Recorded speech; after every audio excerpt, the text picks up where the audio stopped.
ಯಾಕಂದ್ರೆ ಅಜ್ಞಾನ ಇಲ್ಲದ್ರಿಂದ. ದೇವರಿಗೆ ಅಜ್ಞಾನ ಇಲ್ಲ, ಅದರಿಂದ ಜ್ಞಾನವೂ ಇಲ್ಲ ಅಂತ ಅನುಮಾನ ಮಾಡಬಹುದಲ್ಲ. ಮತ್ತೆ ನಿಮ್ಮ ದೇವರು ಅಂದ್ರೆ ಜ್ಞಾನಾನಂದಗಳಿರದ ಒಂದು ಕಲ್ಲುಗೊಂಡು, ಮತ್ತೆ ನಾವು ಮೋಕ್ಷಕ್ಕೆ ಹೋಗಿ ಜ್ಞಾನಾನಂದದ ಕಲ್ಲುಗುಂಡಾಗೋದು. ಅದಕ್ಕಿಂತ ಇಲ್ಲೇ ಸ್ವಲ್ಪ ಆದ್ರೂ ಜ್ಞಾನ ಉಂಟು, ಸ್ವಲ್ಪ ಆದ್ರೂ ಆನಂದ ಉಂಟು, ಇದೇ ವಾಸಿ. ಇಲ್ಲ ಇದು ಬಿಡೋಣ, ಮೋಕ್ಷದ ಸುದ್ದಿ ಬೇಡ. ಅದರಿಂದ ತೀರಾ ಅಪ್ರಬುದ್ಧವಾದ ಆಯ್ತು ನಿಮ್ಮದು ಅಂತ.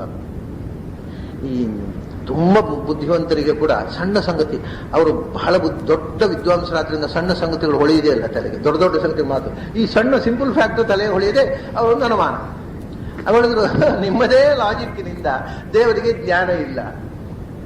ಅಷ್ಟೇ ಅಲ್ಲ, ದೇವರು ಸರ್ವಸಮರ್ಥ. ಎಲ್ಲಿ ಸಾಮರ್ಥ್ಯ ಇದೆಯೋ ಅಲ್ಲಿ ಅಸಾಮರ್ಥ್ಯ ಇದೆ. ಮನುಷ್ಯರಿಗೆ ನಮಗೆ ಕೆಲವು ವಿಷಯದಲ್ಲಿ ಸಾಮರ್ಥ್ಯ ಇದೆಯಲ್ಲ ಅಸಾಮರ್ಥ್ಯ. ಆದ್ರಿಂದ ದೇವರಲ್ಲಿ ಸಾಮರ್ಥ್ಯ ಒಪ್ಪಿದರೆ ಅಸಾಮರ್ಥ್ಯನು, ಆದ್ರಿಂದ ದೇವರು ಸರ್ವಸಮರ್ಥ ಅಲ್ಲ. ಪೂರ ಹೀಗೆ ನಮ್ಮ ಹಾಗೆ ನೀವು ಉಪಮಾನ, ನಮ್ಮ ಹಾಗೆ ಇರುವ ಒಬ್ಬ ದೇವರಾದರೆ ಎಲ್ಲವೂ ನಮ್ಮ ಹಾಗೆ ಮಾಡಿಬಿಡಿ, ಮತ್ತೆ ದೇವರು ಯಾಕಬೇಕು? ಅದರಿಂದ ಭವಿವೇತ್ಯನಮೀಯತೆ ಅಂತ ಅದಕ್ಕೆ ಅವರು ಹೇಳ್ತಾರೆ, ಅಲ್ರಿ ನೀವು ಹಾಗೆಲ್ಲ ಅನುಮಾನ ಮಾಡೋದಂಥದ್ದು ವೇದ ವಿರುದ್ಧವಾಗಿ ಅನುಮಾನ ಮಾಡೋದಾ? ಸರ್ವಜ್ಞಸ್ಯ ಅಜ್ಞತಾಂ ವೇದ ಶ್ರದ್ಧೆಯೋ ವಿರುಣದ್ಧಿ ಚೇತ್. ವೇದ ಏನು ಹೇಳುತ್ತೆ? ಯಸ್ ಸರ್ವಜ್ಞ ಸರ್ವವಿದ್ಯಸ್ಯ ಜ್ಞಾನಮಯಂ ತಮಃ. ದೇವರು ಸರ್ವಜ್ಞ ಅಲ್ಲ ಅಂತ ನೀವು ಅನುಮಾನ ಮಾಡಿದ್ರಲ್ಲ, ವೇದ ಹೇಳುತ್ತಲ್ಲ ಯಸ್ ಸರ್ವಜ್ಞ. ದೇವರು ಸರ್ವಸಮರ್ಥ ಅಲ್ಲ ಅಂತ ಹೇಳಿಲ್ಲ, ಸರ್ವವಿತು ಅಂತ ಹೇಳುತ್ತಲ್ಲ. ಸರ್ವಂ ಸಾಮರ್ಥ್ಯಂ ವಿಂದತೀತಿ ಸರ್ವವಿತು. ಅವನು ಸರ್ವಸಮರ್ಥ, ಅವನು ಸರ್ವಜ್ಞ ಅಂತ ವೇದ ಹೇಳುತ್ತೆ. ನೀವು ಸರ್ವಸಮರ್ಥ ಅಲ್ಲ ನಮ್ಮ ಹಾಗೆ, ಸರ್ವಜ್ಞ ಅಲ್ಲ ನಮ್ಮ ಹಾಗೆ ಅಂದರೆ ವೇದ ವಿರುದ್ಧವಾದ ಯುಕ್ತಿ ಮಾಡಬಾರದು. ವೇದಾನುಸಾರಿಯಾಗಿ ನೀವೇ ಹೇಳಿದ್ರಿ ಹಿಂದೆ, ವೇದದ ಬೆಂಬಲ ಇಲ್ಲದೆ ಇದ್ರೆ ಗಂಡನ ಸಹಕಾರ ಇಲ್ಲದೆ ಹೆಣ್ಣಿನಂತೆ ಹಾದಿ ತಪ್ಪುತ್ತೆ ತರ್ಕ ಅಂತ ನೀವೇ ಹಿಂದೆ ಹೇಳಿದ್ದಲ್ವಾ? ಮತ್ತೆ ವೇದದಲ್ಲಿ ಇದೆ ಸರ್ವಜ್ಞ ಅಂತ, ನೀವು ಸರ್ವಜ್ಞ ಅಲ್ಲ ಅಲ್ಪಜ್ಞ ಅಂತ ಅನುಮಾನ ಮಾಡಿದರೆ ಅದು ಹೇಗಾಗತ್ತೆ? ನಮಗೆ ವೇದ ಅನ್ನೋದು ಆಧಾರವಾಗಿಟ್ಟುಕೊಂಡು ನಮ್ಮ ತರ್ಕ ಇರಬೇಕು, ವೇದ ವಿರುದ್ಧ ತರ್ಕ ಆಗಬಾರ್ದು. ಯಾಕೆಂದರೆ ಅವರು ಅದನ್ನು ಒಂದು ಸಾಕೂತ ಶಬ್ದ ಹಾಕಿದರು. ಸರ್ವಜ್ಞಸ್ಯ ಅಜ್ಞತಾಂ ವೇದ ಶ್ರದ್ಧೇಯ. ವೇದ ಅನ್ನೋದು ನಂಬಬೇಕಾದ ಗ್ರಂಥ. ಅದನ್ನ ಅವರಿಗೂ ಅವ್ರ ನೈಯಾಯಿಕರು ಕೂಡ ವೇದವನ್ನು ಪ್ರಮಾಣ ಅಂತ ಒಪ್ತಾರೆ. ಅಪೂರುಷಯ ಅಂತ ಒಪ್ಪದೇ ಇದ್ರು ಅದು ಪ್ರಮಾಣ ಅಂತ ಒಪ್ತಾರೆ. ವೇದ ಪ್ರಮಾಣ ಅಂತ ಒಪ್ಪಿದವರು. ಅದರಿಂದ ನೀವು ಒಪ್ಪಿದ್ದೀರಿ, ನಾವು ಒಪ್ಪಿದ್ದೇವೆ. ವೇದ ವಿರುದ್ಧವಾಗಿ ನೀವು ಹೇಗೆ ಅನುಮಾನ ಮಾಡ್ತೀರಿ ಅಂದರೆ ಹೌದಾ? ಹಾಗಾದ್ರೆ ವೇದ ವಿರುದ್ಧವಾಗಿ ಅನುಮಾನ ಮಾಡಬಾರ್ದಲ್ಲ. ಮತ್ತೆ ದೇವರಿಗೆ ಆನಂದ ಇಲ್ಲ ಅಂತ ಹೇಗೆ ಅನುಮಾನ ಮಾಡಿದ್ರಿ ನೀವು? ಅದೆಲ್ಲ ಹೇಳಿದ್ವಿ, ಆನಂದೋ ಬ್ರಹ್ಮೇ ದಿವ್ಯಜಾನಾತ್ ಆನಂದಂ ಬ್ರಹ್ಮಣೋ ವಿದ್ವಾನ್ ವಿಭೇತಿ ಕುತಶ್ಚನ. ಇದು ವೇದ ಅಲ್ವಾ? ಇದು ಯಾಕೆ ಮರ್ತು ಹೋಯ್ತು ನಿಮಗೆ ಅಂತ ಹೇಳ್ತಾರೆ ಆಚಾರ್ಯ. ಭಗವಂತ ಜ್ಞಾನಪೂರ್ಣ ಅಂತ ಹೇಳಿದಷ್ಟೇ ಸ್ಪಷ್ಟವಾಗಿ ಭಗವಂತ ಆನಂದಪೂರ್ಣ ಅಂತಲೂ ವೇದ ಹೇಳುತ್ತೆ. ಅದು ಯಾಕೆ ನಿಮಗೆ ಜ್ಞಾನದ ವಿಷಯ ಬರುವಾಗ ವೇದ ನೆನಪಾಗುತ್ತೆ. ನೀವು ಹೇಳಿದ ತಪ್ಪನ್ನು ಮುಚ್ಚಲಿಕ್ಕೆ ವೇದ ಮರೆತು ಹೋಗುವುದೇನು? ತಸ್ಸೈವ ಅಮಂದಂ ಆನಂದಂ ಅದನ್ನಾಶ್ರಾವ್ಯಸೌ ಕಥಂ. ಭಗವಂತ ಪೂರ್ಣಾನಂದ ಅಂತ ಹೇಳುವ ಶ್ರುತಿ ನಿಮ್ಮ ಕಿವಿಗೆ ಯಾಕೆ ಬೀಳಲಿಲ್ಲ ಅಂತಾರೆ ಆಚಾರ್ಯ. ಹೀಗೆ ಅದರಿಂದ ಭಗವಂತ ಜ್ಞಾನರಹಿತ ಅಲ್ಲ. ಯಾಕೆ? ಅಜ್ಞಾನ ಇರೋದ್ರಿಂದ ಜ್ಞಾನ ಒಪ್ಪಿದ್ರೆ ಅಜ್ಞಾನ ಉಪಯೋಗ ಆಗುತ್ತೆ. ಜ್ಞಾನರಹಿತ ಅಲ್ಲ, ಯಾಕೆ? ವೇದ ಹೇಳುತ್ತೆ. ಹಾಗೆ ಭಗವಂತ ದುಃಖ ಆನಂದವನ್ನು ಒಪ್ಪಿದ್ರೆ ದುಃಖವೂ ಇರಬೇಕಾಗತ್ತೆ. ಆದ್ರಿಂದ ಆನಂದರಹಿತ ಅಂತ ಹೇಳುವುದು ಸರಿಯಲ್ಲ. ಯಾಕೆಂದ್ರೆ ವೇದದಲ್ಲೇ ಭಗವಂತನನ್ನ ಸತ್ಯಂ ಜ್ಞಾನಂ ಅನಂತಂ ಬ್ರಹ್ಮ, ಆ ಆನಂದೋ ಬ್ರಹ್ಮೇತಿ ವಿಜಾನಾತ್, ಆನಂದಂ ಬ್ರಹ್ಮಣೋ ವಿದ್ವಾನ್ ವಿಭೇತಿ ಕುತಶ್ಚನ. ಹೀಗೆಲ್ಲ ಅನೇಕ ಕಡೆ ಭಗವಂತನನ್ನು ಆನಂದಮಯ ಅಂತ ಹೇಳಿದ್ದಾರೆ. ವೇದವ್ಯಾಸರು ಮೊದಲನೇ ಸೂತ್ರದಲ್ಲಿ ಭಗವಂತ ಏನು ಅನ್ನುವುದನ್ನು ನಮಗೆ ಸಮರ್ಥನೆ ಮಾಡೋ ಮೊದಲು ಉಪಯೋಗಿಸಿದ್ದೇ ಆನಂದಮಯ ಶಬ್ದವನ್ನು. ಆನಂದಮಯ ಅನ್ನೋದು ಯಾಕೆಂದ್ರೆ ಆ ಕಾಲದಲ್ಲಿ ನೈಯಾಯಿಕರ ಪ್ರಾಬಲ್ಯ ಇದ್ದದ್ರಿಂದ ಅದನ್ನು ಪ್ರಚುರವ ಮೊದಲು ತಗೊಳ್ಳಿಕ್ಕೆ ಒಂದು ಕಾರಣಗಳಲ್ಲಿ ಅದು ಆನಂದಮಯ ಅಲ್ಲ ದೇವರು ಅಂತ ಹೇಳಿದಕ್ಕೋಸ್ಕರ ಆನಂದಮಯ ಅಭ್ಯಾಸದಿಂದ ಸೂತ್ರ ತಗೊಂಡ್ರು. ನೈಯಾಯಿಕರಿಗೆ ಒಂದು ಬ್ಲೋ, ನಿಮಗೆ ಶಾಸ್ತ್ರಜ್ಞಾನ ಇಲ್ಲ ಅಂತ ತೋರಿಸೋಕ್ಕೋಸ್ಕರ ಆನಂದಮಯ ಅಧಿಕರಣವನ್ನು ಎತ್ಕೋತಾ ಮಾಂಗಲಿಕ ಅನೇಕ ಕಾರಣಗಳಲ್ಲಿ ಇದು ಒಂದು ಕಾರಣ, ಆನಂದಮಯ ಅಭ್ಯಾಸ. ಆದ್ರಿಂದ ದೇವರು ಆನಂದಮಯ ಅಂತಕ್ಕಂಥದ್ದನ್ನ ನೈಯಾಯಿಕರು ಒಪ್ಪಲೇಬೇಕು. ಯಾಕೆಂದ್ರೆ ನೀವು ವೇದವನ್ನು ಒಪ್ಪಿದವರು. ತಾಂತ್ರಿಕರಿಗೆ ಹಾಗೆ ವೇದವಚನದಿಂದ ಅವರನ್ನು, ಅದಕ್ಕೆ ಅವರು ಮತ್ತೊಂದು ಪರಿಹಾಸ್ಯ ಮಾಡ್ತಾರೆ ಆಚಾರ್ಯರು. ದುಃಖಂ ಪರಿಜಿಹೀರ್ಷನ್ ಯಹ ಸುಖಂ ನೋರಿ ಚಿಕೀರ್ಷತಿ ಸಹಂತ ಆಪತಿತಂ ದುಃಖಂ ಈಶಸ್ಯ ವ್ಯಸ್ಮರ ಜಡ ಅಂತ. ಜಡ ಅಂದ್ರೆ ತಿಳುವಳಿಕೆ ಇಲ್ಲದೆ ಹೆಡ್ಡ ಅಂತ. ನಾವು ಕನ್ನಡದಲ್ಲಿ ಹೆಡ್ಡ ಅಂತೇವಲ್ಲ, ಅದನ್ನು ಸಂಸ್ಥೆಯಲ್ಲಿ ಜಡ ಅಂತಾರೆ. ಅದನ್ನು ಪ್ರಾಚೀನರು ಜಳ ಅಂತ ಪ್ರಯೋಗಿಸ್ತಾರೆ. ಜಳ ಅಂತ ಒಂದು ಜಡ ಮತ್ತು ಜಳ. ಯಾಕೆಂದ್ರೆ ಜಡಘಾತ್ಯೆ ಅಂತ ಧಾತು, ಜಡಘಾತ್ಯೆ ಅಂತ. ಅದು ಲಕಾರವನ್ನು ಬಿಟ್ಟವರು. ಅದರಿಂದ ಎರಡು ಧಾತು ಪಾಠವನ್ನು ಪಠಿಸಬೇಕು, ಜಡಘಾತ್ಯೆ ಜಳಘಾತ್ಯೆ ಅಂತ. ಯಾಕೆಂದ್ರೆ ಇದಕ್ಕೆ ಸಂವಾದ ಉಂಟು. ನಾನು ಸೊಕಪೋಲ ಕಲ್ಪಿತವಾದವನ್ನು ಮಂಡಿಸ್ತಾ ಇಲ್ಲ. ಕಾಶಕೃಷ್ಣ ಧಾತು ಪಾಠದಲ್ಲಿ ಈಡಸ್ತುತೌ ಈಳಸ್ತುತೌ ಅಂತ ಎರಡು ಧಾತು ಪಾಠ ಹೇಳ್ತಾರೆ. ಹಾಗಾದ್ರೆ ಈಳ ಅನ್ನುವಂಥದ್ದು ಸ್ವತಂತ್ರ ಧಾತು ಹೇಳ್ತಾನೆ. ಡಕಾರಸ್ಯ ಳಕಾರ ಅಜ್ಮಧ್ಯಸ್ಥ ಡಕಾರಸ್ಯ ಳಕಾರಂಬ ಹೃಜಾಜಗೋ ಅಲ್ಲದೆ ಈಳಸ್ತುತವಂತೆ ಅವನು ಧಾತು ಪಾಠ ಹೇಳ್ತಾನೆ. ಹಾಗಾದ್ರೆ ಇಲ್ಲಿಯೂ ನಾವು ಈಡ ಈಳ ಎರಡು ಧಾತು ಇರಬೇಕಾದ್ರೆ ಜಡ ಜಳ ಎರಡು ಯಾಕಿರಬಾರ್ದು?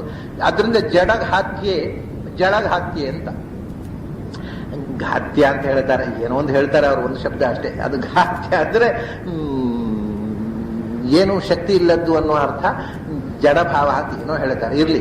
ಅಂತೂ ಜಡ ಅಂದ್ರೆ ಯಾವ ಶಕ್ತಿಯೂ ಇಲ್ಲದಂಥ ಒಂದು ನಿಸ್ಸತ್ವವಾದ ವಸ್ತು. ಅದು ಇಲ್ಲಿ ಹೆಡ್ಡ ಅನ್ನೋದು ಮುಖ್ಯ ಅರ್ಥ. ಎಂಥ ಹೆಡ್ಡರಯ್ಯ ನೀವು ಏನು, ನಿಮ್ಮ ಉದ್ದೇಶ ಏನು? ನಮ್ಮ ದೇವರಿಗೆ ದುಃಖ ಇರಬಾರದು ಅಂತ. ದುಃಖಂ ಪರಿಜಿಹೀರ್ಷನ್ ಯಹ ಸುಖಂ ನೋರೀಜಿ. ನಮ್ಮ ದೇವರಿಗೆ ದುಃಖ ಇರಬಾರದು, ಆದ್ರೆ ನಮ್ಮ ದೇವರಿಗೆ ಸುಖವೂ ಬೇಡ ಅಂತ ನೀನು ಹೇಳಿ ಕೂತ್ಕೊಂಡಿಯಲ್ಲ. ಇದರಿಂದ ಏನಾಯ್ತು ಗೊತ್ತಾ? ನಿನಗೆ ಗೊತ್ತಿಲ್ಲದಂತೆ ನಿನ್ನ ದೇವರನ್ನು ದುಃಖಿ ಅಂತ ನೀನು ಒಪ್ಪಿದ ಹಾಗಾಯ್ತು. ಸಹಂತ ಆಪತಿತಂ ದುಃಖಂ. ನಿನ್ನ ವಾದದಿಂದಲೇ ನಿನ್ನ ದೇವರಿಗೆ ದುಃಖ ಬಂತೀಗ. ಯಾಕೆ ಅಂದ್ರೆ ದೇವರಿಗೆ ದುಃಖ ಇರೋದ್ರೆ ನಾನು ಆನಂದಮಯನಾಗಿಯೂ ನನ್ನ ಭಕ್ತ ನನ್ನನ್ನು ಆನಂದಮಯ ಅಂತ ತಿಳ್ಕೊಳ್ಳಿಲ್ಲ ಅಂತ ದುಃಖ ಆಗ್ಬೇಕಾಯ್ತಲ್ಲ. ಇಂಥ ಶಿಷ್ಯನೋ ಭಕ್ತನೋ ಒಬ್ಬ ಸಿಕ್ಕಿದ್ದಲ್ಲ ಅಂತ ದೇವರಿಗೆ ದುಃಖ ಆಗ್ಬೇಕಷ್ಟೇ, ಬೇರೆ ಏನೂ ಇಲ್ಲ. ಬೇರೆ ದುಃಖ ಇರೋದು ಸಾಧ್ಯ ಇಲ್ಲ, ಈ ತರ ದುಃಖ ಆಗ್ಬೇಕಷ್ಟೇ. ಇಷ್ಟು ದಡ್ಡರು ನನ್ನ ಭಕ್ತರು ಇದ್ದಾರಲ್ಲ ಅಂತ ದುಃಖ ಆಗ್ಬೇಕಷ್ಟೇ, ಆಗೋದಿದ್ರೆ. ಯಾಕೆಂದ್ರೆ ಒಂದು ನಿಯಮ ಏನು ಗೊತ್ತುಂಟ ಲೋಕದಲ್ಲಿ? ನೀವು ಹೇಳಿದ್ರಲ್ಲ, ಮನುಷ್ಯನಿಗೆ ಸುಖಸ್ಯಾನಂತರಂ ದುಃಖಂ ದುಃಖಸ್ಯಾನಂತರಂ ಸುಖಂ ಅಂತ. ನೀವೇನು ಹೇಳಿದ್ದು? ದುಃಖ ಸುಖ ಇದ್ರೆ ದುಃಖ ಇರಬೇಕು ಅಂತ. ಅದರಿಂದ ದುಃಖ ಇಲ್ಲ, ಸುಖವೂ ಇಲ್ಲ. ಇನ್ನೊಂದು ನಿಯಮ ಉಂಟೇನು ಗೊತ್ತುಂಟ? ಸುಖ ಇಲ್ಲದಿದ್ರೆ ದುಃಖ, ದುಃಖ ಇಲ್ಲದಿದ್ರೆ ಸುಖ ಅಂತ. ಅದು ಪರಸ್ಪರ ವಿರುದ್ಧ ಅಲ್ವಾ? ಅನ್ಯತರ ನಾಂತರೀಯಕತ್ವ ನಿಯಮ ಅಂತ. ಸುಖ ಇಲ್ಲದಿದ್ದರೆ ದುಃಖ, ಅದು ಕೂಡ ಲೋಕದೃಷ್ಟಿದೆ.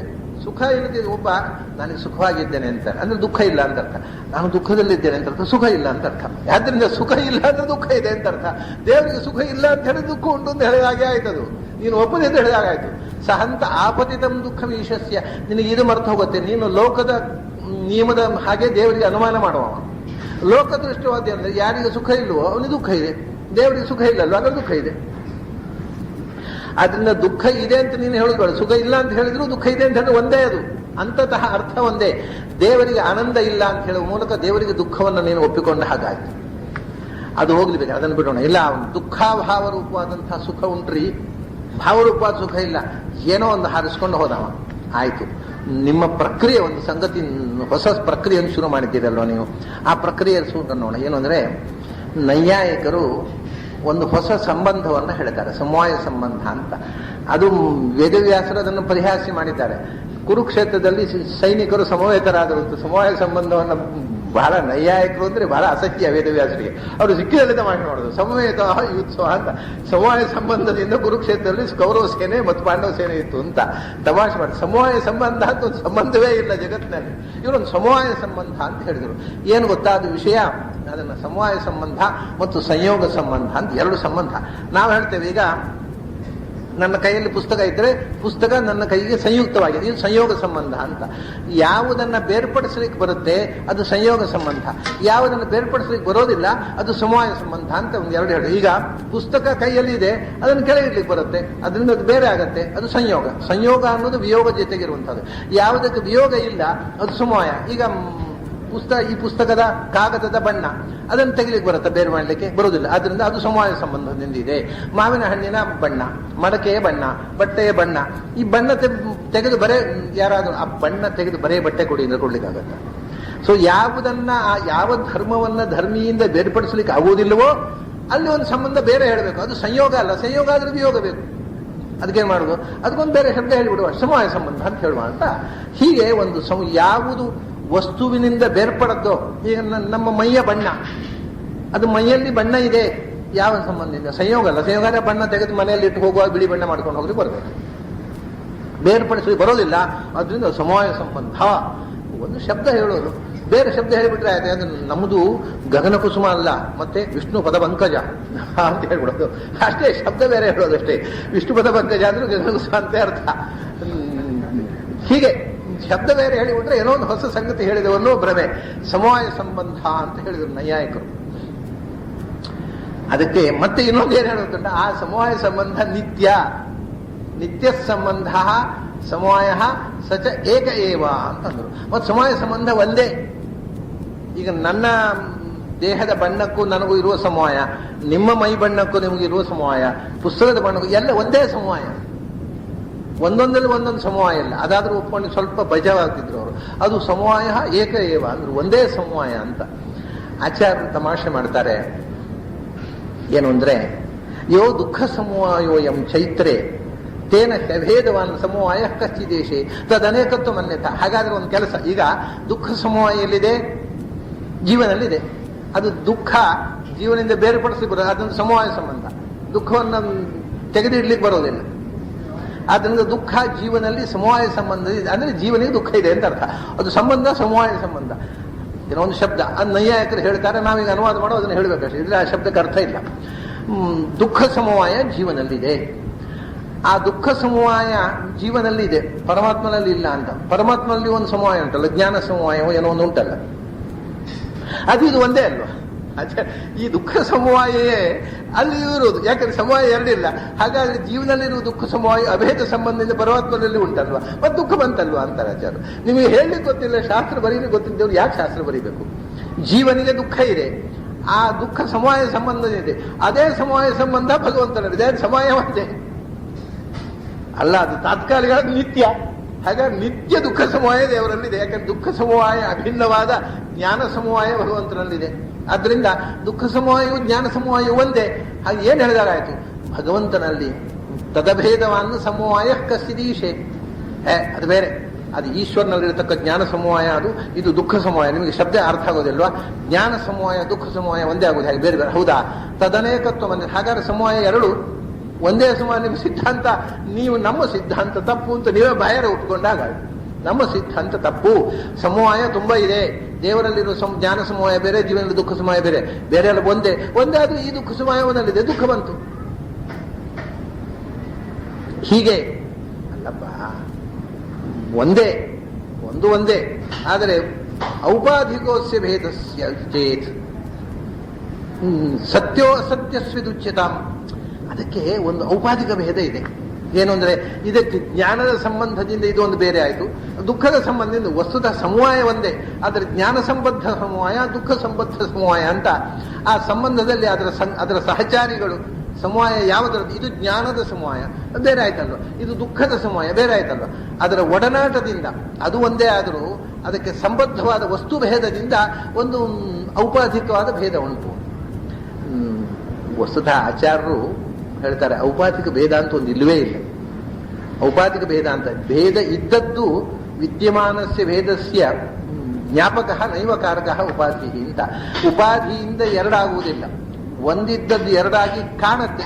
ಯಾವ ಒಟ್ಟಿಗಿದ್ದದ್ದು ಎರಡಾಗಿ, ಎರಡು ಇತ್ತು ಒಟ್ಟಿಗಿತ್ತು, ಉಪಾಧಿಯಿಂದ ಅದನ್ನೇ ಬೇರೆ ಬೇರೆ ತೋರಿಸ್ಬೋದು ಅಷ್ಟೇ ಹೊರತು ಒಂದೇ ಎರಡಾಗುವುದೇ ಇಲ್ಲ.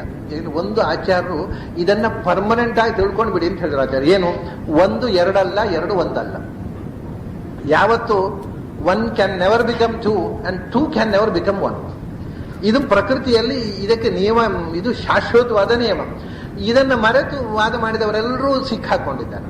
ಆಚಾರ್ಯರು ಒಂದು ಯಾವತ್ತೂ ಎರಡಾಗುವುದಿಲ್ಲ, ಎರಡು ಯಾವತ್ತೂ ಒಂದಾಗುವುದಿಲ್ಲ. ಎರಡಿದ್ದದ್ದು ಒಂದರಂತೆ ಸೇರಿ, ಈಗ ಹಾಲು ನೀರು ಒಟ್ಟಿಗೆ ಹಾಕಿಬಿಟ್ರೆ ಒಂದೇ ಆಗಿ ಕಾಣೋದಿಲ್ವಾ? ಅದ್ರ ಒಂದೇ, ನೀರು ಇತ್ತು ಹಾಲು ಇತ್ತು ಒಟ್ಟಾಗಿಬಿಟ್ಟಿದೆ. ಬೇರ್ಪಡಿಸಲಾಗದಂತೆ ಒಂದಾಗಿದ್ದಾಗ ಅದಕ್ಕೆ ಒಂದು ಹಂಸವನ್ನು ಬಿಟ್ಟರೆ ಅದು ನೀರನ್ನು ಬಿಟ್ಟು ಹಾಲು ಮಾತ್ರ ಕುಡಿತದೆ ಅಂತ ಹೇಳ್ತಾರೆ. ಹೀಗೆ ಅದನ್ನು ಬೇರ್ಪಡಿಸುವ ಶಕ್ತಿ ಉಪಾಧಿಗೆ ಇದೆ. ಬೇರೆ ಬೇರೆ ವಸ್ತುತಃ ಬೇರೆ ಬೇರೆಯಾಗಿದ್ದು ಒಂದೇ ಆಗಿ ಸೇರಿಕೊಂಡಿರುವುದನ್ನು ಬೇರ್ಪಡಿಸುವ ಶಕ್ತಿ ಇದೆ ಅಷ್ಟೇ ಹೊರತು ಯಾವುದು ಒಂದೇಯೋ ಅದನ್ನು ಉಪಾಧಿಯು ಎರಡು ಮಾಡುವುದು. ಹಾಕೊಳ್ಳಿ ನೀವು ಆಗಲಿ ಉಪಾಧಿ ನಿಮಿತ್ತವಾಗಿ ಭೇದ ಅಂತ ಇದನ್ನು ಒಪ್ಪಿಕೊಳ್ಳೋಣ. ಈಗ ನಮಗೆ ಒಂದು ಪ್ರಶ್ನೆ, ಈ ನೀವು ಔಪಾಧಿಕ ಭೇದ ಅಂದ್ರೆ ಏನು? ಅದು ನಿಜವೋ ಸುಳ್ಳೋ ಅದು ಹೇಳಿ ನನಗೆ. ಅದು ಶಬ್ದ ಔಪಾಧಿಕ ಅಂತ ಹೇಳ್ರಿ, ನೈಮಿತ್ತಿಕ ಅಂತ ಹೇಳ್ರಿ, ಸಕ ಏನ್ ಶಬ್ದ ಬಳಸಿ ಅದು ನನಗೆ ಬೇಡ. ಆ ಭೇದ ಉಂಟಲ್ಲ, ಈಗ ದೇವರಲ್ಲಿ ಇರತಕ್ಕಂಥ ಜ್ಞಾನ ಸಮವಾಯ ಮತ್ತು ಜೀವನದಲ್ಲಿ ಇರತಕ್ಕ ದುಃಖ ಸಮವಾಯ, ಈ ಎರಡು ಸಮವಾಯಗಳಿಗೆ ಭೇದ ಇದೆ ಅಂತ. ಆ ಭೇದ ಸತ್ಯವೋ ಸುಳ್ಳೋ ಅಂತ ಇಷ್ಟೇ ಹೇಳಿ. ನಿಜವೋ ಸುಮ್ಮನೆ ಗಣ್ಕಟ್ಟು ಬಾಯಿಗಟ್ಟಿಸ್ಲಿಕ್ಕೆ ಹೇಳೋದು. ಸತ್ಯ ಭೇದವೋ ಸುಳ್ಳು ಭೇದವೋ ಅಂತ ಎರಡೇ ವಿಷಯ. ಅದಕ್ಕೆ ಯಾವ ಶಬ್ದ ಬೇಕು ನೀವು, ಔಪಾಧಿಕ ಅನ್ರಿ, ಇನ್ನೊಂದನ್ರಿ, ನೈಮಿತ್ಯ, ಯಾವ ಶಬ್ದ ಬೇಕಾದ್ರೆ ಬಳಸ್ರಿ. ಅದು ಸತ್ಯವೋ ಸುಳ್ಳೋ ಎರಡರಲ್ಲಿ ಒಂದು ಹೇಳಿ. ಅದು ತದ್ವಯಂಚ ಉತ್ತದೋಷಂ ಹಿ ಮಾಯವನ್ ಮಾವದೇತ್ ಪರಂ. ಅದು ಸತ್ಯ ಆದರೆ ಭೇದ ಉಂಟು ಅಂತಾಯ್ತು, ನಿಮ್ಮ ಸಿದ್ಧಾಂತ ತಪ್ಪು ಅಂತಾಯ್ತು. ಅದು ಸುಳ್ಳು ಅಂತಾದ್ರೆ ಭೇದ ಇಲ್ಲ ಅಂತಾಯ್ತು, ಮತ್ತೆ ಪುನಃ ದುಃಖ ಬಂತು. ಅದರಿಂದ ಶಬ್ದ ಬೇಡ ನಮಗೆ, ಅದು ಸತ್ಯವೋ ಸುಳ್ಳೋ ಫ್ಯಾಕ್ಟ್ ಹೇಳಿ. ಸತ್ಯ ಅಂತಂದ್ರೆ ಭೇದ, ಸತ್ಯ ಅಂತ ಒಪ್ಪಿಕೊಂಡ್ರೆ ಸಮೂಹ ಎರಡಾಯ್ತು. ನಿಮ್ಮ ಏಕ ಏವ ಅನ್ನೋದು ಹೊರಟೆ ಹೋಯ್ತು. ಏಕಃ ಅಂತ ಮಾತ್ರ ಅಲ್ಲ, ಏವ ಅಂತ ಮತ್ತೆ ಏವಕಾರ ಬೇರೆ ಹಾಕಿದ್ದೀರಿ, ಹೋಯ್ತು, ಎರಡು ಶಬ್ದವು ಬಿದ್ದು ಹೋಯ್ತು. ಸುಳ್ಳು ಅಂತಂದ್ರೆ ಹಾಗಾದ್ರೆ ಸುಳ್ಳು ಭೇದ ಅಂದ್ರೆ ಭೇದ ಇಲ್ಲ ಅಂತ ಅರ್ಥ. ಭೇದ ಇಲ್ಲದಿದ್ರೆ ಮತ್ತೆ ಬಂತಲ್ಲ ದುಃಖ ಸಮವಾಯವೂ ಬಂತು ಭಗವಂತನಲ್ಲಿ. ಹಾಗಲ್ಲ, ಅದು ಸತ್ಯವೂ ಅಲ್ಲ ಸುಳ್ಳು ಅಲ್ಲ. ಓ, ಇದೊಂದು ಹೊಸ ಸಂಗತಿ. ಮಾಯವನ್ ಮಾವದೇತ್ ಪರಂ ಅಂತ ಅದಕ್ಕೆ ಆಚಾರ್ಯ ಹೇಳ್ತಾರೆ, ಅದು ಸತ್ಯವೂ ಅಲ್ಲ ಸುಳ್ಳು ಅಲ್ಲ. ಈ ಜಗತ್ತು ಸತ್ಯ ಅಂದ್ರೆ ಸತ್ಯ ಅಲ್ಲ, ಸುಳ್ಳು ಅಂದ್ರೆ ಸುಳ್ಳು ಅಲ್ಲ. ಸುಳ್ಳು ಸತ್ಯಗಳಿಗಿಂತ ಸದಸದ್ ವಿಲಕ್ಷಣ ಅಂತ ಅದನ್ನ ಜಗತ್ತಿನಲ್ಲಿ ಈ ತನಕ ಹೇಳಿದವರು ಇಬ್ಬರೇ, ಬೌದ್ಧರು ಮತ್ತು ಅದ್ವೈತಿಗಳು. ನೀನು ಈವರೆಗೆ ನಿಮ್ಮ ಪೂರ್ವಾಚಾರ್ಯ ಯಾರು ಹೇಳಲಿಲ್ಲ, ಅದರಿಂದ ನಿನಗೆ ಆ ಮಾತು ಹೇಳುವ ರೈಟ್ ಇಲ್ಲ. ಯಾಕಂದ್ರೆ ನ್ಯಾಯಶಾಸ್ತ್ರದಲ್ಲಿ ಸದಸತಿ ಪರಸ್ಪರ ವಿರುದ್ಧೇ ಅಂತ, ಸತ್ತು ಅಸತ್ತು ಒಂದೋ ಸತ್ತಾಗಿರ್ಬೇಕು, ಪರಸ್ಪರ ವಿರುದ್ಧದಲ್ಲಿ ಅನ್ಯತರ ನಾಂತರ ಏಕತ್ವ ನಿಯಮ ಅಂತ. ಇದು ಸತ್ಯ ಅಲ್ಲ ಆದ್ರೆ ಇದು ಸುಳ್ಳು ಆಗಲೇಬೇಕು. ಸತ್ಯವೂ ಅಲ್ಲ ಸುಳ್ಳೂ ಅಲ್ಲ ಅಂತ ಒಂದು ಸಂಗತಿಯೇ ಇಲ್ಲ ನ್ಯಾಯಶಾಸ್ತ್ರದಲ್ಲಿ. ಅದು ಬೌದ್ಧರು ಸೃಷ್ಟಿ ಮಾಡಿದಂಥ ಒಂದು ಕುಸೃಷ್ಟಿ, ಅದು ಅಲ್ಲಿ ತನಕವೂ ಇಲ್ಲ. ಅವ್ರದ್ದು ಎನ್ನುವುದು ಉಂಟ ಪಂಚಮ ಪ್ರಕಾರ ಅಂತ. ಸತ್ಯ ಸುಳ್ಳು, ಆಮೇಲೆ ಸತ್ಯ ಸುಳ್ಳು, ಸತ್ಯವೂ ಅಲ್ಲ ಸುಳ್ಳು ಅಲ್ಲ, ಸತ್ಯವೂ ಅಲ್ಲ ಸುಳ್ಳು ಅಲ್ಲದ್ದೂ ಅಲ್ಲ. ಒಟ್ಟಿಗೆ 5 ಥರ ಪ್ರಪಂಚದಲ್ಲಿ ಅವ್ರದ್ದು, ಬೌದ್ಧರದ್ದು. ಹುಚ್ಚರಿಗೆ ಎಷ್ಟು ಮಾತು ಬೆಳೆಸಲಿಕ್ಕೆ ಬರುತ್ತೆ. ಪಂಚಮ ಪ್ರಕಾರದಲ್ಲಿ ನಿಲ್ಲಿಸ್ತಾರೆ ಅವರು, ಕೊನೆಗೆ ಸದಸದ್ ವಿಲಕ್ಷಣ ವಿಲಕ್ಷಣ, ಅದು ಪಂಚಮ ಪ್ರಕಾರ ಅಂತ. ಆದರೆ ನೈಯಾಯಿಕರು ಎರಡೇ ಒಪ್ಪೋದು, ಮತ್ತೆ ಎಲ್ಲ ತಲೆ ಇದ್ದವರು ಬುದ್ಧಿ ನೆಟ್ಟಗಿದ್ದವರೆಲ್ಲ ಎರಡೇ ಒಪ್ಪೋದು, ಸತ್ಯ ಮತ್ತು ಸುಳ್ಳು ಅಂತ. ಸತ್ಯ ಅಲ್ಲದಿದ್ದರೆ ಸುಳ್ಳು, ಸುಳ್ಳು ಅಲ್ಲದಿದ್ದರೆ ಸತ್ಯ. ಸತ್ಯವೂ ಅಲ್ಲ ಸುಳ್ಳು ಅಲ್ಲ ಅಂದರೆ ಹುಚ್ಚರ ಆಸ್ಪತ್ರೆ ಸೇರಿಸ್ಬಿಟ್ಟು ಏನೇನೋ ಮಾತಾಡ್ತಾನೆ, ಸ್ವಲ್ಪ ಟೆಸ್ಟ್ ಮಾಡಿ ಡಾಕ್ಟ್ರೇ ಅಂತ ಅವನು ಡಾಕ್ಟರ್ ಅಂತ ಕಳಿಸ್ಬೇಕಷ್ಟೇ. ಆದರೆ ಅವನು ಡಾಕ್ಟರ್ ಅಂತ ಕಳಿಸಿದ್ರು ಹೇಳ್ತಾನೆ, ಡಾಕ್ಟರ್ ನನ್ನನ್ನು ಟೆಸ್ಟ್ ಮಾಡಿದ್ದು ಸತ್ಯವೂ ಅಲ್ಲ ಸುಳ್ಳೂ ಅಲ್ಲ, ಮತ್ತೆ ಎಂಥದ್ದು ಮಾಡಿದ್ದು ಡಾಕ್ಟ್ರು ಗೊತ್ತಿಲ್ಲ. ಹುಚ್ಚರ ಕಥೆ ಹೀಗೆ. ಸತ್ಯವೂ ಅಲ್ಲ ಸುಳ್ಳು ಅಲ್ಲ ಅಂತಕ್ಕಂಥ ವಾದ ಅದು ಬೌದ್ಧರಿಂದ ಬಂದು ಮಾಯಾವಾದದಲ್ಲಿ ಸೇರಿಕೊಂಡಿದೆ. ನೈಯಾಯಿಕರು ಈ ತನಕ ಒಪ್ಪಲಿಲ್ಲ, ನೀನು ಹಾಗೆ ಹೇಳಲಿಕ್ಕೆ ಆಗೋದಿಲ್ಲ. ಆದ್ರಿಂದ ಒಂದೋ ಸತ್ಯ ಒಂದೋ ಸುಳ್ಳು ಅಂತ ಹೇಳಬೇಕು. ಸತ್ಯ ಆದರೆ ಸಮವಾಯ ಭಿನ್ನ ಆಯಿತು, ಅಸತ್ಯ ಆದರೆ ಸುಳ್ಳು ಪುನಃ ದುಃಖ ಸಮವಾಯ ದೇವರಲ್ಲಿ ಬಂದ ಹಾಗಾಯಿತು. ಹಾಗಾಗಿ ನಿನಗೆ ಏನು ಮಾಡಿದರೂ ಈ ದೇವರಿಗೆ ದುಃಖ ಇಲ್ಲ ಅಂತ ವಾದ ಮಾಡಲಿಕ್ಕೆ ನಿನ್ನ ಥಿಯೋರಿ ಪ್ರಕಾರ ಆಗುವುದಿಲ್ಲ. ನ್ಯಾಯಶಾಸ್ತ್ರದ ಪ್ರಕ್ರಿಯೆಗಳು ಒಂದು ತಮಾಷೆ ಏನು ಗೊತ್ತುಂಟು. ನ್ಯಾಯಶಾಸ್ತ್ರ ಅಂತಂದ್ರೇನೆ ಜನ ಆವಾಗ ಗಡಗಡ ನಡುಗುತ್ತಿದ್ರು. ಓಹೋ, ನ್ಯಾಯಶಾಸ್ತ್ರ ಬಹಳ ಕಷ್ಟಪ್ಪ, ಅದು ಬಗೆಹರಿಯಂತಹದ್ದು, ಸಾಮಾನ್ಯ ಜನರಿಗೆ ಅರ್ಥ ಆಗುದಿಲ್ಲ ಅಂತೆಲ್ಲ ದೂರದಲ್ಲೇ ಕೈ ಮುಗುತ್ತಾ ಇದ್ದದ್ದು. ಆಚಾರ್ಯರು ಅದನ್ನ ಮಕ್ಕಳಿಗೆ ಅರ್ಥ ಆಗುವಾಗ ಖಂಡನೆ ಮಾಡಿದ್ರು. ಎಷ್ಟು ದುರ್ಬಲ ನಿಮ್ಮ ನ್ಯಾಯಶಾಸ್ತ್ರ ಅನ್ನೋದನ್ನ ಮಕ್ಕಳಿಗೂ ಅರ್ಥ ಆಗುವ ಹಾಗೆ ಅದನ್ನು ಖಂಡಿಸಿ ತೋರಿಸಿದ್ರು. ಅಲ್ಲಿ ತನಕ ನ್ಯಾಯಶಾಸ್ತ್ರ ಖಂಡನೆ ಮಾಡಲಿಕ್ಕೂ ಹೆದರಿಕೆ. ಇವನು ಶ್ರೀಹರ್ಷ ಮಾಡಿದ್ದು ಅದೇ ಕೆಲಸ, ಖಂಡಖಾದ್ಯ ಅಂತ. ಖಂಡಖಾದ್ಯ ಅಂದ್ರೆ ಹಲ್ವಾ, ತುಂಡು ತುಂಡು ಮಾಡಿ ಕಟ್ ಮಾಡಿ ಗುಂಪು ಬಿಡಿಸ್ತಾರಲ್ಲ ಹಲ್ವಾ. ಖಂಡನ ಅನ್ನತಕ್ಕಂಥ ಖಂಡಖಾದ್ಯ ಅಂದ್ರೆ ಒಂದು ಗ್ರಂಥವೇ ಬರದ. ಖಂಡನೆಯ ಸ್ವೀಟ್ ಕ್ಯಾಂಡಿ, ಖಂಡಖಾದ್ಯ ಅಂದ್ರೆ ಕ್ಯಾಂಡಿ ಅಂತಾರೆ ಇಂಗ್ಲಿಷ್ನಲ್ಲಿ. ಖಂಡಖಾದ್ಯವೇ ಕ್ಯಾಂಡಿ ಅಂತಾಗಿದೆ. ಯಾಕಂದ್ರೆ ಸ್ವೀಟ್ ಅಂತ ನಾವು ಹೇಳ್ತೇವೆ. ವಿದೇಶದಲ್ಲಿ ಹೋಗಿ ಸ್ವೀಟ್ ಅಂದ್ರೆ ಎಂತ, ವಾಟ್ ಈಸ್ ದಟ್ ಸ್ವೀಟ್ ಅಂತ ಕೇಳ್ತಾರೆ. No some candy. O you mean candy, then we can give ಅಂತಾರೆ. ಆದ್ರೆ ಕ್ಯಾಂಡಿ ಅಂದ್ರೆ ಖಂಡ, ಅದು ಕ್ಯಾಂಡಿ ಆಗ್ತದೆ. ಖಂಡನ ಖಂಡಖಾದ್ಯ ಅಂತ ಅಂದ್ರೆ ದ್ವೈತ ಮತ ಖಂಡನವೆಂಬ ಸಿಹಿ ತಿಂಡಿ ಅಂತ ಶ್ರೀಹರ್ಷ ಬರ್ತದೆ. ಅದರಲ್ಲಿ ಬಳಸಿದ್ದು ಇಂಥದ್ದೇ ಎಲ್ಲ ತರ್ಕಗಳನ್ನು. ಅದು ತರ್ಕ ಮಾಡಿಬಿಟ್ರೆ ಎಲ್ಲರೂ ಹೆದರಿ, ಅಯ್ಯೋ ಅವ್ರು ಭಾರಿ ತರ್ಕ ಮಾಡ್ತಾರೆ, ಅವ್ರು ಸುದ್ದಿ ಬೇಡ ಅಂತ ಹೋಗ್ತಾರೆ ಅಂತ. ಇದು ಬೊಂಬೆ ಇಟ್ಟು ಪ್ರಾಣಿಗಳನ್ನು ಹೆದರು, ಬೆದರು ಬೊಂಬೆ. ತರ್ಕ ಅನ್ನೋದೊಂದು ಬೆದರು ಬೊಂಬೆ ಆಗಿತ್ತು. ಆಚಾರ್ಯ ಹೇಳಿದ್ರು, ಯಾಕೆ ಹೆದರುತ್ತೀರಿ, ಎಂಥದೂ ಇಲ್ಲ, ಅದು ಕೈಯಲ್ಲಿ ಕೋಲು ಕೊಟ್ಟು ನಿಲ್ಲಿಸಿದ್ದು ಬೊಂಬೆ ಅದು ಅಂತ ಬೊಂಬೆ ತೆಗೆದು ತೋರಿಸ್ಬಿಟ್ರು ಎಲ್ರಿಗೂ. ಆಮೇಲೆ ಓ ಇಷ್ಟೇ ನಾ ತರ್ಕ ಅಂದರೆ ಅಂತ. ಮಕ್ಕಳಿಗೂ ತರ್ಕದ ದೋಷ ಗೊತ್ತಾಗುವಂತೆ ಅದನ್ನು ಸರಳೀಕರಣ ಮಾಡಿ ತಿಳಿಸಿದವರು ಆಚಾರ್ಯ. ಸರಿ, ಅದಾಯ್ತು. ಆಮೇಲೆ ಇನ್ನೊಂದು ಹೇಳ್ತಾರೆ, ನಿಮ್ಮ ದೇವರು ಅನಂತ ಗುಣ ಅಲ್ಲ ಅಂತ ಹೇಳ್ತಾರೆ ಅವರು. ದೇವರು ಅನಂತ ಗುಣಪೂರ್ಣ ಅಲ್ಲ, ಅವನಿಗೆ ಕೆಲವೇ ಗುಣಗಳು, ಅಷ್ಟಗುಣ ಅಂತ ಹೇಳ್ತಾರೆ. ಅದಕ್ಕೆ ಆಚಾರ್ಯ ಹೇಳ್ತಾರೆ, ಬ್ರೂಯು ಔಪಾಧಿಕಂ ಭೇದಂ ಜ್ಞಾನಾದೀನಾಂ ಯದಾತ್ಮನಃ ನಿತ್ಯಾನಯ ತನ್ನಿರಾಸಾತು ಸ್ಯಾತ್ತಸ್ಯ ಅನಂತ ಧರ್ಮತ. ಭಗವಂತ ಅನಂತ ಗುಣ ಅಂತ ಸಿದ್ಧ ಆಗೋಯ್ತಿದೆ. ಯಾಕೆಂದ್ರೆ ನೀವೀಗ ಭಗವಂತನಲ್ಲಿ ಜ್ಞಾನ ಸಮವಾಯ, ಇಚ್ಛಾ ಸಮವಾಯ, ಒಂದು 7-8 ಗುಣಗಳ ಸಮವಾಯ ಅಷ್ಟೇ ಅಂತ ನೀವು ಹೇಳೋದಲ್ವಾ. ಜ್ಞಾನ ಅಂದರೆ ಒಂದು ಜ್ಞಾನವ, ಒಂದು ಘಟಜ್ಞಾನ ಸಮವಾಯ, ಪಟಜ್ಞಾನ ಸಮವಾಯ, ಇನ್ನೊಂದು ಸ್ತಂಭಜ್ಞಾನ, ಗೃಹಜ್ಞಾನ, ಪೃಥ್ವಿಜ್ಞಾನ, ಜಲಜ್ಞಾನ, ಅಗ್ನಿಜ್ಞಾನ, ವಾಯುಜ್ಞಾನ, ಆಕಾಶಜ್ಞಾನ, ಒಂದೊಂದು ಪಾರ್ಥಿವ ಪದಾರ್ಥ, ಅನಂತ ಜ್ಞಾನಗಳಿಲ್ವಾ? ಅದೆಲ್ಲ ಒಂದೇ ಸಮಯ ಅಲ್ಲ. ಈಗ ನಿಮ್ಮ ಪ್ರಕಾರ ಒಂದೇ ಸಮಯ ಆಗುದಿಲ್ಲ, ಔಪಾಧಿಕ ಭೇದ ಅಂತ ಹೇಳಿದ್ರಿ. ಹಾಗಾದ್ರೆ ಅನಂತ ಜ್ಞಾನಗಳು. ನೀವು ಭಗವಂತ ಅಷ್ಟಗುಣ ಅಂತ ಹೇಳಿದ ನಿಮ್ಮ ನೀತಿಯೇ ಅಸಂಗತ ಆಗಿತ್ತೀಗ. ಯಾಕೆಂದ್ರೆ ಒಂದೇ ಸಮಯ. ಅದರಿಂದ ನಿತ್ಯಾನಯ ತನ್ನಿರಾಸ ಸ್ಯಾತ್ತಸ್ಯ ಅನಂತ ಧರ್ಮ, ಅನಂತ ಜ್ಞಾನಗಳು, ಅನಂತ ಇಚ್ಛೆಗಳು ಎಲ್ಲ ಬೇರೆ ಬೇರೆ, ಒಂದೇ ಆಗುವುದಿಲ್ಲ. ನೀವೇ ಔಪಾಧಿಕ ಭೇದ ಉಂಟು ಅದಕ್ಕೆ ಅಂತ. ಔಪಾಧಿಕ ಭೇದ ಅಂದ್ರೆ ಸುಳ್ಳು ಭೇದ ಆಗುವುದು ಸಾಧ್ಯ ಇಲ್ಲ, ಸತ್ಯ ಭೇದ ಆಗಬೇಕು. ಯಾಕೆಂದ್ರೆ ಇಲ್ಲದಿದ್ದರೆ ನಿಮ್ದು ಸತ್ಯ ಭೇದ ಅಂತ ಸುಳ್ಳು ಭೇದ ಅಂತ ಒಪ್ಪಿಕೊಂಡು ಭೇದವೇ ಇಲ್ಲ ಅಂತ ಆಯ್ತು. ನಿಮಗೆ ಭೇದ ಬೇಕು ಅಂತಂದ್ರೆ ಸತ್ಯ ಅಂತ ಉಪಯೋಗ. ಅದರಿಂದ ನೀವು ಸಮವಾಯಸ್ತು ಏಕೈವ ಅನ್ನೋದನ್ನು ಕೈ ಬಿಟ್ರೆ, ನಿಮ್ಮ ನೀತಿ ಒಂದನ್ನು ಬಿಟ್ಟುಬಿಟ್ರೆ ಭಗವಂತನಲ್ಲಿ ಅನಂತ ಗುಣಗಳ ಸಮವಾಯ ಇದೆ. ಒಂದೊಂದು ಸಮವಾಯ ಒಂದೊಂದು. ಹಾಗಾಗಿ ಶಾಕ್ತಸ್ಯ ನಮ್ಮ ಅನಂತ ಧರ್ಮತ್ವಕ್ಕೆ ನೀವು ಒಪ್ಪಿಕೊಳ್ಳುವುದು ಒಳ್ಳೆಯದು. ಇಲ್ಲದೆ ನೀವು ಉಪಾಯ ಇಲ್ಲದೆ ಅನಂತ ಅಷ್ಟಗುಣದಲ್ಲಿ ಅನಂತ ಗುಣತ್ವವನ್ನು ಒಪ್ಕೊಳ್ಬೇಕಾಗುತ್ತೆ, ಎಂಟೇ ಒಪ್ಪಿಯೂ ಕೂಡ. ಇದು ಒಂದು. ಆಮೇಲೆ ಭೇದ ಆಗುವುದಿಲ್ಲ. ನಾವು ಔಪಾಧಿಕ ಭೇದ, ನಿಜ ಸತ್ಯ ಭೇದ ಒಪ್ಪಲಿಕ್ಕೆ ಬರುವುದಿಲ್ಲ. ಯಾಕೆ ಗೊತ್ತುಂಟ? ಭಾರಿ ದೊಡ್ಡ ಸಂಗತಿ ಇದು. ಸ್ವಲ್ಪ ಕಷ್ಟದ ವಿಷಯ, ಎಲ್ರಿಗೂ ಅರ್ಥ ಆಗೋದು ಕಷ್ಟದ ದೊಡ್ಡ ಸಂಗತಿ ಬಂತೀಗ. ಗುಣಾದಿ ಭೇದೇ ಸಂಬಂಧ ಭೇದ ಅಭೇದ ಅಥವಾ ಭೇದಸ್ಯಾಪ್ಯನವಸ್ಥಿತೇ ಅಂತ. ಈಗ ಭೇದ ಒಪ್ಪಿದರೆ, ಈಗ ನನ್ನ ಈ ಬೆರಳು ಇವೆರಡು ಬೇರೆ ಬೇರೆ. ಇದು ಅತ್ಯಂತ, ಇದನ್ನ ಶ್ರೀಹರ್ಷ ಬಳಸಿದ್ದಾನೆ ಖಂಡ ಕಾದ್ಯದಲ್ಲಿ. ತರ್ಕ ಪಂಡಿತರಿಗೆ ಒಂದು ದೊಡ್ಡ ಅಸ್ತ್ರ ಇದು. ಈ ಬೆರಳು ಎರಡು ಬೇರೆ. ಇಲ್ಲಿ ಮೂರು ಸಂಗತಿ ಆಯ್ತು. ಈಗ ಈ ಬೆರಳು ಒಂದು, ಇದರ ಎರಡರ ಭೇದ ಒಂದು. ಈ ಭೇದ ಈ ಬೆರಳಲ್ಲ, ಆ ಭೇದ ಬೇರೆ. ಹಾಗಾದ್ರೆ ಈ ಬೆರಳು ಬೇರೆ ಬೇರೆ, ಬೆರಳು ಮತ್ತು ಭೇದ ಬೇರೆ, ಎರಡು ಭೇದ ಆಯ್ತು. ಈಗ ಆ ಭೇದದಲ್ಲಿರುವ ಭೇದ, ಆ ಭೇದ ಸ್ವರ ಅಲ್ಲ, ಆ ಭೇದವೂ ಬೇರೆ. ಆ ಭೇದ ಅದು ಈ ಮೊದಲನೇ ವಸ್ತುನ ಸ್ವರ, ಅದು ಬೇರೆ. ಆ ಭೇದ ಅದೂ ಬೇರೆ. ಹೀಗೆ ಹೇಳ್ತಾ ಹೋದ್ರೆ ಮುಗಿಯುವುದು ಯಾವಾಗ? ಅದರಿಂದ ಭೇದ ಇಲ್ಲ. ಇದು ನೈಯಾಯಿಕರು ಅದ್ವೈತಗಳಿಂದ ಕಲಿತ ಯುಕ್ತಿ.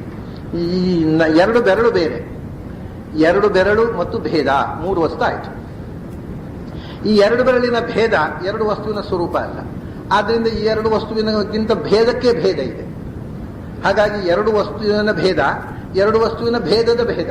ಆ ಭೇದವು ಮೊದಲಿನ ವಸ್ತುವಿನ ಸ್ವರೂಪ ಅಲ್ಲ, ಅದರಲ್ಲಿಯೂ ಭೇದ ಇದೆ, ಅದು ಭಿನ್ನ. ಭೇದವೂ ಭಿನ್ನ, ಭೇದದ ಭೇದ. ಆ ಭೇದವೂ ಭಿನ್ನ, ಆ ಭೇದದ ಭಿನ್ನ. ತಲೆ ಕೆಡಿಸ್ಕೊಳ್ಬೇಡಿ, ಮರೆತು ಬಿಡಿ. ಯಾಕೆಂದ್ರೆ ಇದು ತರ್ಕಶಾಸ್ತ್ರ ಓದೋರಿಗೆ, ಬೇರೆ ಕೆಲಸ ಇಲ್ಲದವರಿಗೆ ಮಾತ್ರ ಉಪಯೋಗ ಬಿಡುವ ತರ್ಕ ಇದು. ವ್ಯವಹಾರದಲ್ಲಿ ಏನೂ ಉಪಯೋಗ ಇಲ್ಲದ ತರ್ಕ ಇದು. ಇದನ್ನು ಅದ್ವೈತಗಳು ಹೇಳ್ತಾರೆ. ಭೇದ ಒಪ್ಪಿದ್ರೆ ಭೇದದ ಭೇದ, ಅಭೇದದ ಭೇದ, ಆ ಭೇದದ ಭೇದ. ಅದರಿಂದ ಭೇದ ಅನಂತ ಪರಂಪರೆಯಿಂದ ಅನವಸ್ಥಾ ಬರ್ತದೆ. ಅದರಿಂದ ಗುಣಾದಿ ಭೇದೆ ಸಂಬಂಧ ಅಪೇಕ್ಷಾಪಿ ಅನವಸ್ಥಿತೇ, ಅದರಿಂದ ಭೇದ ಇಲ್ಲ ಅಂತ. ಅದಕ್ಕೆ ಆಚಾರ್ಯ ಹೇಳಿದರು, ಇದು ಒಳ್ಳೆ ಕಷ್ಟ ಆಯ್ತಲ್ಲ. ಈಗ ಏನು ಹೇಳಿದ್ರಿ ನೀವು? ಈ ಎರಡು ಬೆರಳಿಗೆ ಭೇದ ಇದೆ. ಆ ಭೇದವು ಎರಡು ಬೆರಳಿನಿಂದ ಬೇರೆ, ಅದಕ್ಕೂ ಭೇದ, ಅದಕ್ಕೂ ಭೇದ, ಅದಕ್ಕೂ ಭೇದ, ಹೀಗೆ ಹೋಗಬೇಕು ಅಂತ ಯಾರು ಹೇಳಿದ್ರು ಹೋಗ್ಲಿಕ್ಕೆ ನಿಮಗೆ? ಈಗ ಇದು ಎರಡು ಭೇದ ಇದೆ ಅಂತ ಒಪ್ಪಲಿಕ್ಕೆ ಬರುವುದಿಲ್ಲ, ಯಾಕೆಂದ್ರೆ ಅನವಸ್ಥೆ ಬರೋದ್ರಿಂದ ಅಂತ. ಮತ್ತೆ ಒಂದೇ ಅಂತ ಹೇಳ್ತೀರಾ? ಕಣ್ ಕಾಣೋದಿಲ್ಲ ನಿಮಗೆ? ಎರಡಿದೆ ಅಲ್ವಾ? ಯಾವುದು ಕಾಣುತ್ತೋ ಅದನ್ನು ಒಪ್ಪಬೇಕು. ಹಾಗಾದ್ರೆ ನಮ್ಮ ಥಿಯೋರಿ, ನಿಮ್ಮ ಥಿಯೋರಿ ತಪ್ಪಾಗಾದ್ರೆ ವಿಷಯ ತಪ್ಪಲ್ಲ, ನಿಮ್ಮ ಮೆಥಡಾಲಜಿ ತಪ್ಪು. ನೀವು ಭೇದ ಒಪ್ಪಿದ್ರೆ ಅನವಸ್ಥೆ ಬರ್ತಾ ಭೇದ ಇಲ್ಲ ಅಂದ್ರೆ ಕಣ್ ಕಾಣೋದಿಲ್ಲ ಅಂತ ಕೇಳ್ಬೇಕಷ್ಟೇ. ಇದು ನಿನ್ನೆ ಮಾಡಿದ ಯುಕ್ತಿ ಆಗತ್ತೆ. ಪ್ರಪಂಚದಲ್ಲಿ ಯಾವ ವಸ್ತುವು ಸುಡುವುದಿಲ್ಲ, ಅದನ್ನು ಬೆಂಕಿಯು ಸುಡುವುದಿಲ್ಲ ಹೇಳಿದ ಹಾಗೆ. ಕಣ್ ಕಾಣೋದಿಲ್ಲ ನಿಮಗೆ, ಕೈ ಇಟ್ಟು ನೋಡಿ. ಅದರಿಂದ ಯಾವುದು ಇದೆಯೋ ಅದನ್ನಲ್ಲಿ ಯುಕ್ತಿಯಿಂದ ಕೂಡಿಸ್ಲಿಕ್ಕೆ ಬರುವುದಿಲ್ಲ, ಅದರಿಂದ ಇಲ್ಲ ಅಂತ ಹೇಳುವುದಲ್ಲ. ಅದಕ್ಕೆ ಅನುಗುಣವಾದ ಯುಕ್ತಿಯನ್ನು ಹುಡುಕಬೇಕಷ್ಟೆ. ಸತ್ಯ ಪುರುವಾದ ಮೇಲೆ ಸತ್ಯಕ್ಕೆ ಬೇಕಾದ ಯುಕ್ತಿ ಹುಡುಕಬಾರದು. ನಮಗೆ ಗೊತ್ತಿರುವ ಯುಕ್ತಿ ಪ್ರಕಾರ ಸತ್ಯ ಕೂಡಿಸಿ ಬಿಡಲ್ಲ, ಅದು ಅಸತ್ಯ ಅಂದರೆ ಇದು ಅರ್ಥ ಇಲ್ಲದ ವಾದ. ಹಾಗಾದ್ರೆ ಮತ್ತೇನು ಅಂದರೆ ಏನು? ಇದು ಬೇರೆ, ಹೌದು. ಆ ಭೇದ ಅದು ಬೇರೆ, ಅದಕ್ಕೆ ಪುನಃ ಭೇದ. ಅದು ಯಾರು ಹೇಳಿದ್ರು ನಿಮ್ಮ ಹತ್ರ?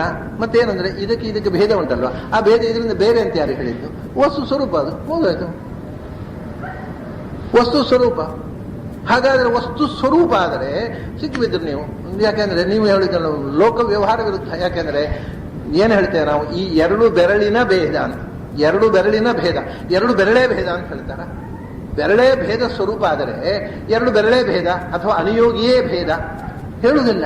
ಪ್ರತಿಯೋಗಿಯಿಂದ ಅನಿಯೋಗಿಗೆ ಭೇದ, ಅನಿಯೋಗಿ ಸ್ವರೂಪ ಅಂದ್ರೆ ಘಟದಿಂದ ಪಟದಲ್ಲಿ ಭೇದ ಇದೆ, ಅದು ಭೇದ ಪಟ ಸ್ವರೂಪ. ಪಟದಲ್ಲಿ ಅಂತ ಹೇಗೆ ಹೇಳಿದ್ರು, ಮತ್ತೆ ಪಟವೇ ಭೇದ ಅಂತ ಹೇಳಿದ್ರು, ಪಟದಲ್ಲಿ ಅಂದ್ರೆ ಅದು ಹೇಳ್ಬೋದು.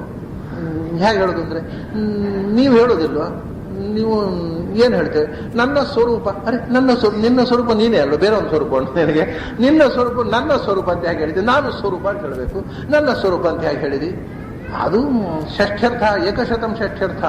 ಓಹೋ, 101 ಅರ್ಥ ಉಂಟಾ? 101 ಇದು ಸೇರಿದೆ, ಗೊತ್ತಾಯ್ತಾ? ಅಭೇದ ಷಷ್ಠ್ಯರ್ಥ. ಅದರಿಂದ ಅದನ್ನು ನಿಜವಾಗಿ ಎಲ್ಲಿ ಅದಕ್ಕೆ ಒಂದು ಆಚಾರ, ಒಂದು ಹೊಸ ಪ್ರಕರಣ, ವಿಶೇಷ ಮಾತ್ರ ಅನಂತ್ಯಂ ಗುಣಾನಾಂ ಶೋಭತೆ ವಿಭವ ಅಂತ. ಭಗವಂತನಲ್ಲಿ ಮಾತ್ರ ಅಲ್ಲ, ಪ್ರತಿಯೊಂದು ಅಭಿನ್ನವಾದ ವಸ್ತುವನ್ನ ನಾವು ಭಿನ್ನವಾಗಿ ವ್ಯವಹಾರ ಮಾಡ್ತೇವೆ. ನನ್ನ ರೂಪ, ನನ್ನ ಸ್ವರೂಪ, ಬಟ್ಟೆಯ ಬಣ್ಣ, ಬಟ್ಟೆಯ ಬಣ್ಣ ಬೇರೆ ಅಲ್ಲ, ಬಟ್ಟೆಯ ಸ್ವರೂಪ, ಅದ್ರ ಬಟ್ಟೆಯ ಬಣ್ಣ ಅಂತ ಹೇಳ್ತೇವೆ. ಹಾಗೆಯೇ ಭಗವಂತನ ಆನಂದ ಅಂತ ಹೇಳ್ತೇವೆ. ಭಗವಂತನೇ ನೋಡಿ, ಆನಂದೋ ಬ್ರಹ್ಮೇದಿ ವ್ಯಜಾನಾತ್, ಇದಕ್ಕೆ ಸಂವಾದ ಶ್ರುತಿಯ ಪ್ರಮಾಣ ಇದೆ.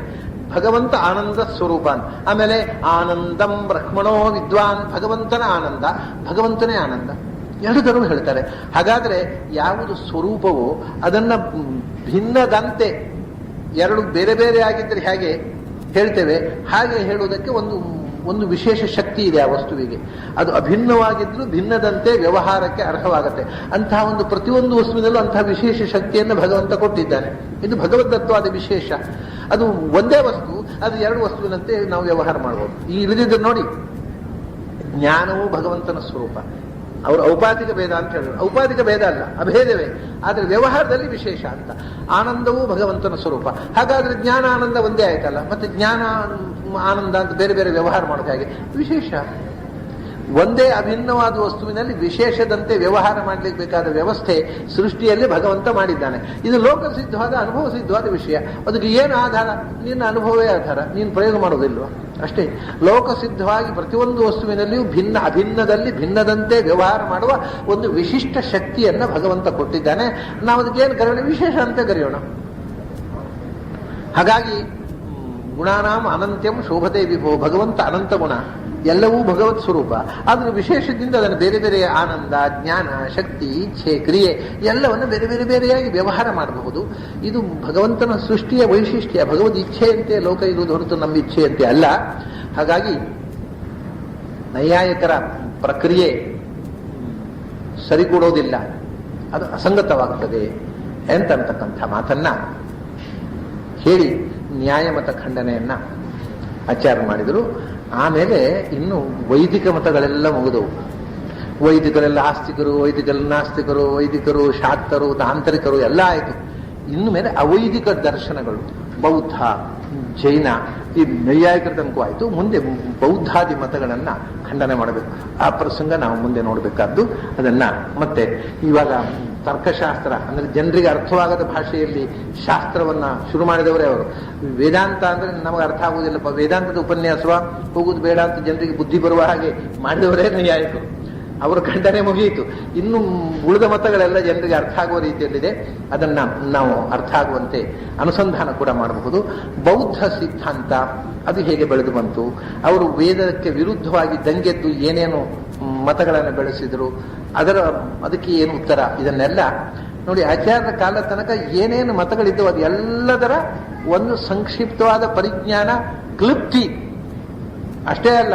ಸಂದರ್ಭ ಬಂದರೆ ಯಾವ ಮತದವರೆಗೂ ಗಾಬರಿಯಾಗುವಷ್ಟು ಉತ್ತರ ಕೊಡುವಂತಹ ವಿಷಯವನ್ನ ಈ ಸರ್ಗದಲ್ಲಿ ನಾರಾಯಣ ಪಂಡಿತರು ಸಂಗ್ರಹ ಮಾಡಿಬಿಟ್ಟಾರೆ. ಇಷ್ಟು ಜನರಲ್ ನಾಲೆಜ್ ಇದ್ದುಬಿಟ್ರೆ ಯಾವ ಮತದವರ ಹತ್ರ ಮಾತಾಡಬಹುದು.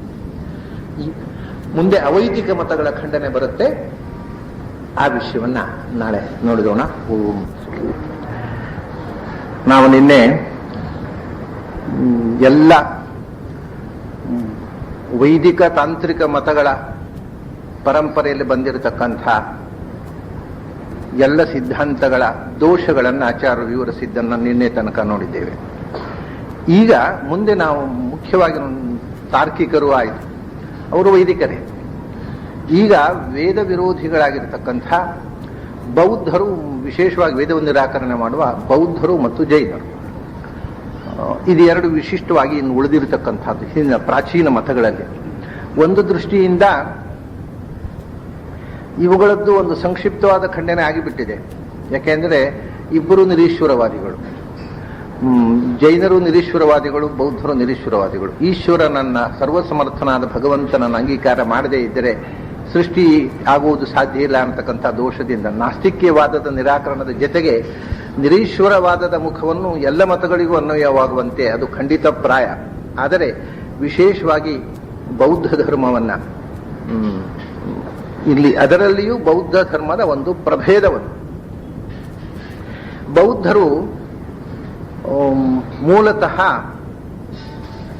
ಎರಡು ವಿಧವಾದಂತಹ ಬೌದ್ಧರ ಪರಂಪರೆ ನಮ್ಮ ದೇಶದಲ್ಲಿ, ಮಹಾಯಾನರು, ಹೀನಯಾನರು ಅಂತ.